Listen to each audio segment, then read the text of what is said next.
TDP జాతీయ అధ్యక్షుడు నారా చంద్రబాబు నాయుడు భార్య నారా భువనేశ్వరి నిజం గెలవాలి పేరుతో కార్యక్రమాన్ని నిర్వహిస్తున్నారు. అందులో భాగంగా ఫిబ్రవరి 28వ తేదీ ఈ కార్యక్రమం ఉమ్మడి విశాఖపట్నం జిల్లాలోని అరకులో కొనసాగుతోంది.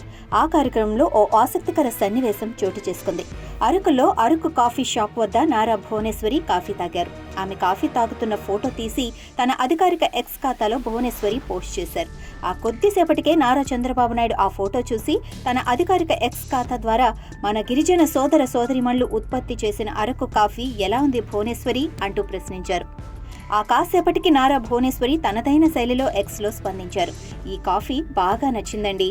మన వంటగదిలో ఈ అరకు కాఫీ ప్యాకెట్లు ఉన్నప్పటికీ అరకు లాంటి అందమైన ప్రదేశాల్లో ఇక్కడి ప్రజల మధ్య కూర్చొని కాఫీ తాగుతుంటే ఈ అరకు కాఫీ రుచి మరింత మధురంగా ఉందండి. ఈ కాఫీ ఇంత అద్భుతంగా ఉండటం వెనుక దాగి ఉన్న రహస్యం మన గిరిజన సోదర సోదరిమణులు పెంచుకున్న ప్రేమతోనే ఇది సాధ్యమైందని ఆమె అభివర్ణించారు.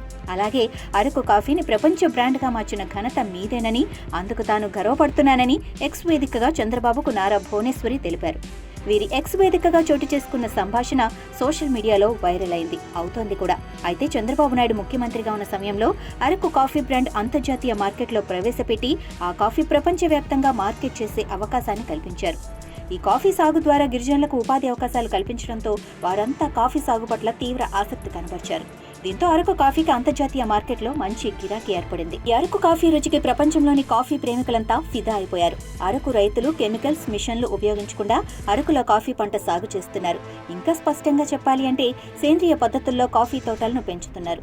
ఉమ్మడి విశాఖపట్నం జిల్లాలోని కొండ ప్రాంతాలైన అనంతగిరి, పాడేరు, పెద్దబయలు, జీమాడుగులతో పాటు ఒడిశాలోని కోరాపుట్ ప్రాంతాల్లో ఈ కాఫీ పంటలను సాగు చేస్తున్నారు. ఇక్కడ పండిన పంటను పలు యూరోపియన్ దేశాలతో పాటు ఇతర విదేశాలకు సైతం ఎగుమతి అవుతోంది. అమెరికా, బ్రిటన్ తదితర దేశాల్లో ఇప్పటికే అరకు కాఫీ స్టాల్స్ ఏర్పాటు చేశారంటే అరకు కాఫీలో ఉన్న మత్తు, గమ్మత్తు ఏంటో అర్థమవుతోంది. ఇక గత ఏడాది సెప్టెంబర్లో దేశ రాజధాని న్యూఢిల్లీ వేదికగా G20 సదస్సు జరిగింది. ఈ సదస్సుకు విచ్చేసిన వివిధ అధ్యక్షులు అరకు కాఫీ రుచి చూసి మనస్సు పారేసుకున్నారంటే అది అరకు కాఫీకున్న పవర్.